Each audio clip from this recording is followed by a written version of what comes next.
All right, my name is Dennis Gill with the Americans of Wartime. Today's date is 27 August 2020. I've got the pleasure of speaking with Griffin. Al Griffin, yes. Thank you, Al, for joining us. You've got a story to tell about your father. Well, thank you for having me. Yeah, you're very It's welcome. a great opportunity. Yeah. So my dad was West Pointer, as was my uncle and my godfather. What year was your dad born? My dad was born in 1928. Okay. He was a class of 52 at West Point. Okay. My uncle, a class of 53. My uncle introduced my father to my mother. Oh, okay. Hence my presence. I was actually born in Berlin, Germany, while my dad was stationed overseas. And he spent, I guess, the first 4 years of my life over there. And then upon return, his last tour of duty actually was at Fort Myer. He was a member of the Old Guard, the 3rd Infantry. Okay. I kind of grew up on the parade ground of Fort Myer, and most of my first recollections actually are in the stable at the caisson horses at Fort Myer. Okay. And so the job of the 3rd Infantry, the Old Guard, was kind of ingrained in me in a very early age through my father, and the dedication they had to that effort. Other family members that were military? My Uncle John, my Uncle Frank, my Uncle Jimmy. They were all, 2 of them were World War II. 3 of them were World War II. And then on the other side of my family, my Uncle Bill and my dad. Okay. So. What led your father to go to West Point? Interesting. He was from Texas, and in very modest means. He was working as a lifeguard at a local swimming pool. Befriended a congressman there, said, would you like to go to West Point, son? I like the cut of your cloth. And he said, yeah, I'd love to. And then he said, where is West Point? So he went to West Point, did well, airborne after that. And then he turned around, he had 3 children. He decided, okay, I'm getting out. He actually went to dental school, and he was the oldest person to graduate from Georgetown Dental School. Wow. Yeah, so. Okay. Tell us about your dad. I think if anybody ever embodied not only the concept of West Point of duty, honor, country, but also the reverence that he held for those that made the ultimate sacrifice. And you have to understand, I was in my very earliest formative years while he was a member of the Old Guard, and just living that reverence and that respect and that importance was something that I saw through him, and I admire tremendously to this day. Yeah. He would have been too young for World War II. Yes. But Korea. Yes. As a matter of fact, his graduating class, they got split. Some were in Korea. Some of his best friends were lost in Korea. Being a second lieutenant in Korea was not the easiest of positions. But he drew the straw that went to the European theater. He was in Trieste, Khyber Pass that sort of thing, but never in that kind of volatility that was in Korea. Yeah. I think that's why I think it's part of the reason why he had such a deep desire to serve with the Old Guard. Right. Did he talk about any of his experiences Interesting. very much? You know, it's funny. No, he never would talk about it to us. But after my dad got out, he served as the secretary for the West Point Society in Washington, D.C., largest component society. And then my formative years, my teen years, he would always have his classmates that were still in. They'd do their tours in Vietnam, and they'd come home, and they'd sit at our dinner table when, it was just them, and they'd talk. And, it was also the time when we had a lot of controversy and conflict. We're living outside Washington, D.C., the seat of government.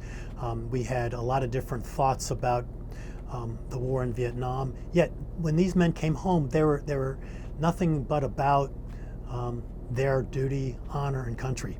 And, off the record, they would express their opinions, but they also were the very first to say, my opinions don't count when I'm in service, and I need to do what I need to do as a soldier. And they subjugated their own personal opinions, sometimes their well-being, and sometimes the ultimate sacrifice of their life,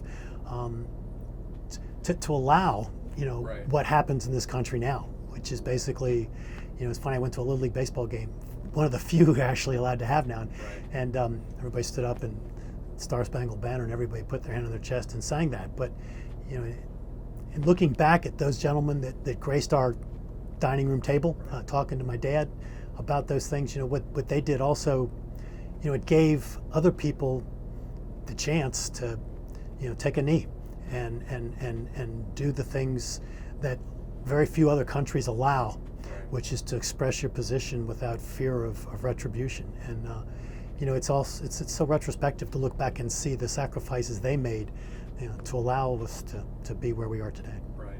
What do you think those guys? I'm sure some of them still around. Yes. What do you think that they think about all this, given where they were and what they did, and then fast forward to today? It's a great question, and I would have thought, and actually I've talked to one of them, one of my dad's classmates from West Point, and we got onto that subject. We were watching a football game. Right. This was a couple of years ago, and there was that protest, and someone else in the room said something that expressed their disfavor with that, and he was quiet, and then he said, that's why this country is as great as it is, and that's all he said. And to me, because he was one of the ones that was sat in my kitchen, in my dining room, I eavesdropped on my dad's conversation with him, and he was the one expressing and paid the price, and yet that was his position on this, and it was kind of uplifting for me, Right. in all honesty. Yeah. So you were privy to some of these conversations around that. They didn't know it, but I was listening Right. hard because, as a teenager, you're trying to figure out what your position is. And, Right. you'd be at school and you'd hear some things, but then to hear those men and to hear the quiet bravery that they exuded, Right. and the humility that they exhibited, and yet they went about their duty for us. Right. It gives me a different perspective, I think, even today. Yeah.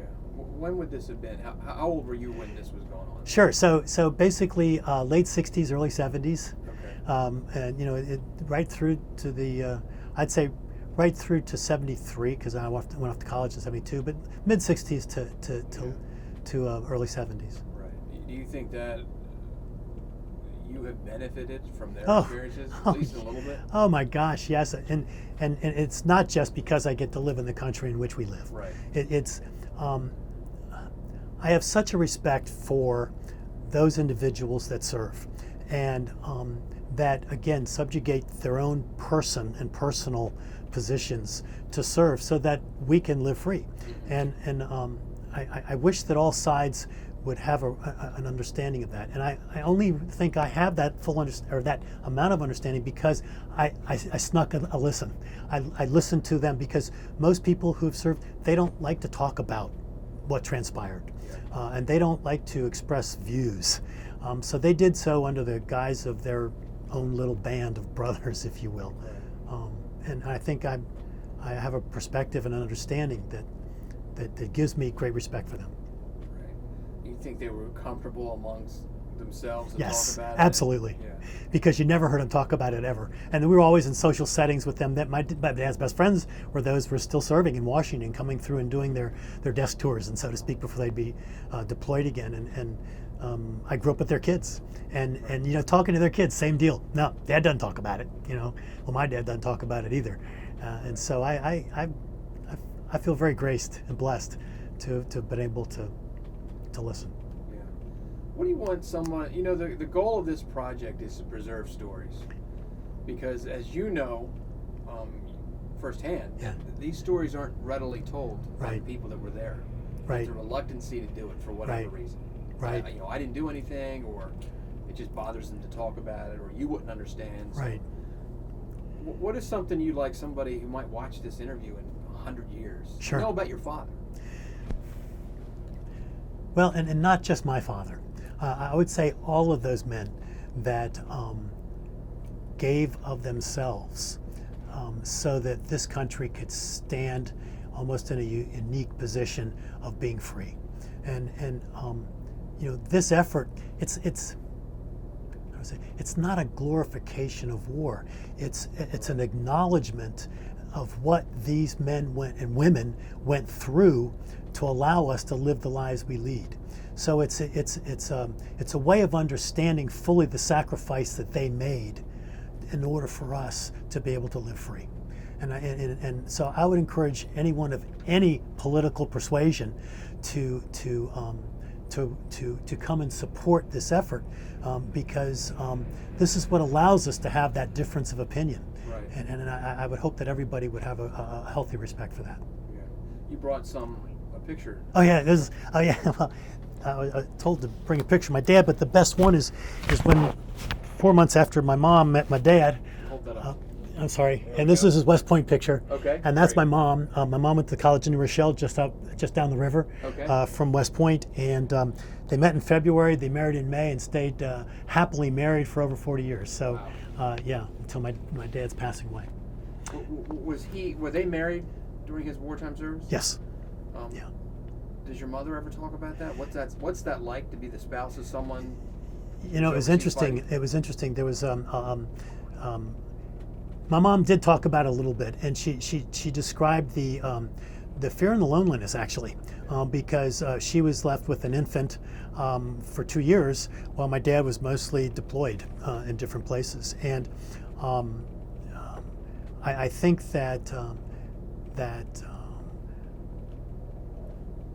that's the silent sacrifice that the spouses make that goes unrewarded and unrecognized, because I think that they suffer in that regard silently, Right. just as much. Yeah. What would you say to somebody who is on the fence about sitting down in your seat and telling their story, their personal story? What would you say if you're trying to convince that person? You know, it's a great opportunity because it helps you put your own feelings in place. You know, there's such divisiveness in our country now from a political standpoint. I would think that the one thing that would be the least divisive would be the honoring of those individuals that have served to give us the opportunity to have differences of opinion. And so I would encourage anybody of any persuasion to come take a look, to come understand and get an inkling of a feeling for what those people sacrificed to give us the opportunity to have a difference of opinion in this country. Yeah. That's great. That's great. Great Yeah. advice. That's all. Anything else that you want to say? No, I just want to thank you for the opportunity, and I look forward to being as supportive as possible with the That's great. project. We Yeah. appreciate that you Yeah. telling the story. Yeah. They're so important to get those stories out, Yeah. and to preserve them. Yeah. Because as you know, and as I know, 'cause from my grandfather passed, he's a World War II veteran. Right. Passed away in the late 60s, never told his story to anyone. Mm. When they go, the stories untold go Right. with them. That's exactly right. So it's very important. Well, thank you for the opportunity to get Thank this you one for out. sitting down and Yeah, talking about it's this. a pleasure.